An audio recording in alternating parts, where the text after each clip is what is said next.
পাবনা একটা বিয়ে করবেন? আসলে আমার পাবনা তো ওরকম মেয়ে পাওয়া যায় না, মানে প্রেম করে বিয়ে করা লাগবে। প্রেম করে পারবেন তো?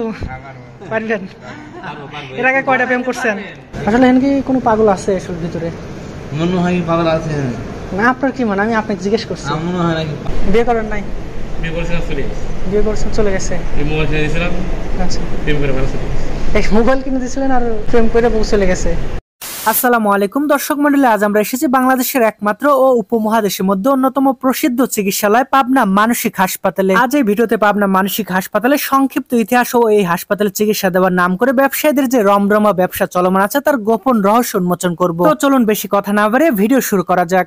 কারো কারো মতে পাগলাগারদ হওয়ার কথা ছিল ভারতের পাটনা নামক অঞ্চলে, কিন্তু বানান ভুল করে পাবনা লেখার কারণে এই পাগলাগারদ হয়েছে পাবনায়। এছাড়াও লোকমুখে এই মানসিক হাসপাতালে প্রতিষ্ঠা নিয়ে অনেক মুখরোচক গল্প প্রচলিত থাকলেও এর রয়েছে সুস্পষ্ট ইতিহাস। 1957 সালে তৎকালীন পাবনা জেলার সিভিল সার্জন মোহাম্মদ হোসেন গাঙ্গুলি স্বপ্ন দেখেছিলেন এই হাসপাতালে। তিনি ছিলেন বরিশালের মানুষ, কিন্তু স্বপ্ন দেখেছিলেন পাবনার জন্য। প্রতিষ্ঠাতা হিসেবে আজও তার নামটি লেখা আছে হাসপাতালের প্রতিষ্ঠাতা বোর্ডে। পাবনার সদর উপজেলা হিমায়তপুর ইউনিয়নে হিমায়তপুর গ্রামে অধিগ্রহণ করা হয় 111.25 একর জমি। বিশাল এলাকা জুড়ে শুরু হয় নির্মাণ কাজ। নির্মাণ কাজ শেষ হয় 1959 সালে। স্থানীয় সূত্রে জানা যায় অধিগ্রহণ করা জমির সিংহভাগী ছিলেন পাবনার আধ্যাত্মিক সাধক শ্রী শ্রী ঠাকুর অনুকূল চন্দ্রের। 60 শয্যা নিয়ে যাত্রা শুরু হলে 1966 সালের শেষ দফায় 500টি শয্যা উন্নতি করা হয় এই হাসপাতালটিকে। এর মধ্যে 120টি পেইং ও 380টি সাধারণ শয্যা রয়েছে। চিকিৎসা হয় অন্তঃবিভাগ, বহির্বিভাগ ও বিনোদন নামে এই 3টি বিভাগে। অন্তঃবিভাগে 400 পুরুষ ও 100 নারী চিকিৎসা নিতে পারেন। বহির্বিভাগে প্রতিদিন 120 থেকে 140 জন রোগীর চিকিৎসা পরামর্শ নিয়ে থাকে। বলা বাহুল্য বর্তমান দেশের একমাত্র মানসিক হাসপাতাল কনসালটেন্ট ও ক্লিনিক্যাল সাইকিয়াট্রিস্ট ছাড়াই চলছে। এছাড়াও 30 জন চিকিৎসক পদের মধ্যে 17 জন পদই শূন্য।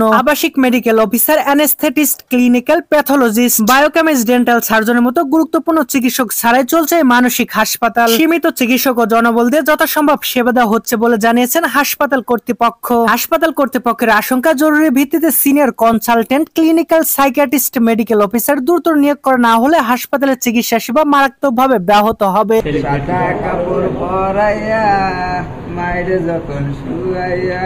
হাসপাতাল ক্যাম্পাসে জঙ্গলে ভরে উঠলেও পরিষ্কার করা কোনো মানুষ নেই। এছাড়াও ভবনগুলো পুরনো হয়ে গেছে। বৃষ্টির দিনে অনেক কক্ষে পানি ঢুকে, এতে রোগীদের অনেক সমস্যা হচ্ছে। এছাড়াও এখানে হাসপাতালকে কেন্দ্র করে সারাক্ষণই লেগে থাকে মেলার পরিবেশ। বসেছে হরেক রকমের দোকানপাট। অনিয়মের অভিযোগের বেড়াজালে বন্দী এই জেলখানা। দর্শনার্থীদের হাসপাতালের ভিতরে ঢুকতে হলে গুনতে হচ্ছে টাকা। পকেট ভারী হচ্ছে দায়িত্বপ্রাপ্ত কর্মকর্তাদের। প্রতি মাসে বেতন পাওয়ার পরও তাদের কেন টাকা দিয়ে ভিতরে ঢুকতে হবে এমন প্রশ্ন করলে তারা জানান প্রতি মাসের বেতন তাদের নির্ধারিত সময়ের মধ্যে দেওয়া হয় না। এমনকি মাঝে মাঝে বকেয়া পড়ে 4-5 মাসের বেতন। এমনই অনেক অনিয়মের বেড়াজালে বন্দী পাবনা মানসিক হাসপাতাল। নেই কোনো প্রতিরোধ বা প্রতিকার। পরিশেষে বলতে চাই, পাবনা মানসিক হাসপাতাল আমাদের পাবনাবাসী পরিচয় বহন করে। পুরো দেশের জন্য এটি একটি সম্পদ। তবে এই সম্পদকে রক্ষণাবেক্ষণ ও প্রাণ ফিরানোর চেষ্টা করা আমাদেরই প্রয়োজন। স্থানীয় প্রতিনিধি ও সরকারের নিকট জোর দাবি জানাই পাবনা মানসিক হাসপাতালকে বিশ্বমানের করে তোলার জন্য সকল উদ্যোগ গ্রহণ করা হোক। পাবনা থেকে বাবুল আক্তার, বিশেষ প্রতিনিধি, জাতীয় দৈনিক আই বার্তা ও ক্রাইম রিপোর্টার, ভোরের কণ্ঠ এবং সিটিজি টিভি।